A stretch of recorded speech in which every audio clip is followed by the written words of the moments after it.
Welcome back, folks. Going to get a review of the games played in round 9. And I'll be honest, I missed a couple of games. So I'm going to rely on you, Beeb, for a lot of info on those games. Yep. Fantastic. What a great game of footy. What a great round of footy.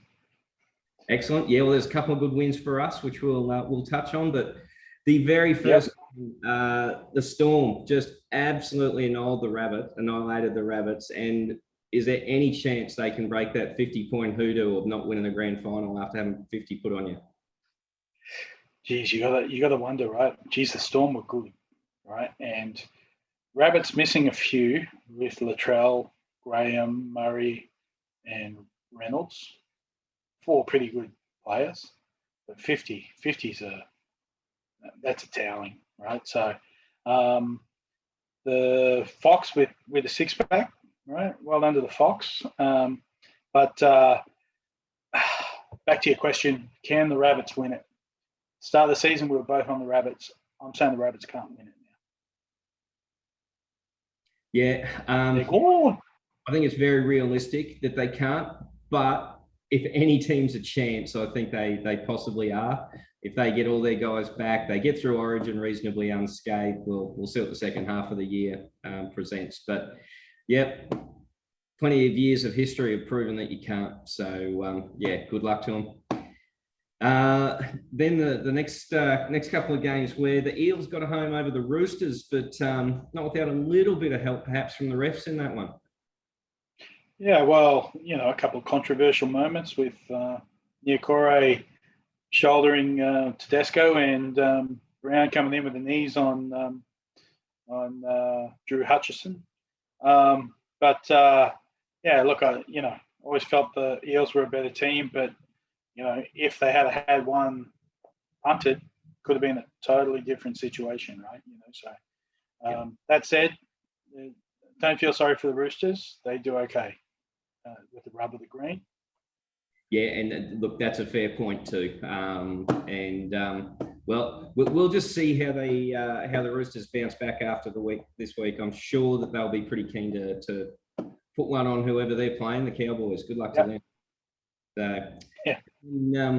The next game that I actually did get to see was the Titans against the Tigers, and boy, we only just snuck home, and that soft underbelly, it just exposed itself again. Yeah, look, I think last week I predicted the Titans to win it by 70 points to 60, and I wasn't far off with 36 to 28. So two teams who can score but can't really defend too well, right? So I never thought the Titans really looked like they were going to lose it, but the tickets hung in there, right? So good game in the end and good win for the Tits. Yeah, look, I'll take them whenever we can get them. And speaking of another good win in Queensland, the Cowboys snuck home against the Broncos again, and another. Yeah, probably the best quality game of the round, I think. Cowboys getting the chocolates with a late set play for a field goal. Went through about 4 sets of hands before coming back to, I think it was Val Holmes who kicked the shot. Look, a great game, good game. The Broncos stood up, competed. Well done to the Broncos. Don't say that very often. So, really, really good win for the Cowboys if they want to have a chance of making that top 8 this year. Yeah, and look, it's funny how after the first 4 or 5 weeks we'd written both these teams off, but now they show a little spark of interest, and all of a sudden, well, there's still plenty of games to go in the season. Still a good 15 games to play, so 30 points on offer. And then finally, the Dragons got to belt one up the hapless Dogs. Must have felt good to kick a dog while it's down, mate. Yes. 6-0 at halftime. You're thinking, my God, if that's all the points you can put on, it's going to be a pretty dire second half. But the thing I liked about that game for the Dragons is blooded a few kids on the weekend, right? So Matt Figo got a game, and so did Junior Amone, who 2 weeks ago was the captain in the Jersey Flegg under 18s. So so good that the kids are getting a run, and you know, we're not going to win the premiership with Corey Norman and Ben Hunt playing as our halves, right? So looking forward to a future of Jaden Sullivan and Junior Amone for the Dragons. So And look, so it's only upwards. And the Could be worse. We could be Dogs fans. So, all right, then we'll move on to a bit of news of the week. Now, we spoke about how the Eels maybe got a bit of the rub of the green, but clearly there's something fundamentally wrong in the process. When they looked at that try, I don't know, at least 8 or 9 times, and nobody in the bunker or the refs decided that either of those plays deserved any sort of send-in. Yeah, pretty crappy, isn't it? I mean, you know, they got it right on the shot on Tedesco, which in real time I didn't see, right? But certainly saw the knees come in on the ground, right? So, you know, yeah, you know, you listen to the commentary, and the commentary, they're calling it out, right? So if they've seen it through the calls, through the vision that they've seen, how is it that the refs can't have seen it too, right? So yeah, a bit of a shocker, but you know, as I said, tough luck to the Roosters. Yeah, yeah, it is hard to feel sorry for them. So yes, exactly. Which brings me on to onto my boys and how I felt just a little aggrieved when I saw that Fafita had been charged with a grade 2 charge for striking the head after seeing all these incidents that completely got missed. I was gobsmacked. Yeah, look, it was a bit like, you know, a giant spotting a fly, you know. So, but yeah, he just put on the wrong foot and stuck an arm out and slapped him across the head. So, yeah, look, I mean, you know, is it worth a week? Yeah. I would hate to see someone miss a grand final because of that, right? You know what I mean? So, I think they're being a little precious on this stuff, and yeah, absolutely, it can turn a grand final into a lottery. Yeah. You know, if the same thing happened with Penrith with kick out, right? And he missed a game because he did something like that, right? That changes the complexion of the game massively, right? So, yeah, tough call. Yeah, exactly. And look, to me, I think the penalty on the field, although I thought it was harsh at the time, if that's what they decide, he gets sin bin, then surely that is enough and there doesn't need to be a week or two. So, look, good luck to you, Big Dave. You're probably in the judiciary right now as we speak. So, who knows? We might get some breaking news before the end of this cast.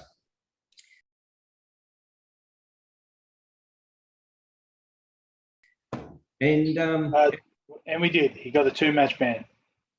No. True story. True story. True story. Two-match ban. Well, yes. Words just fail me. I can't cop that. That is just absolutely ridiculous.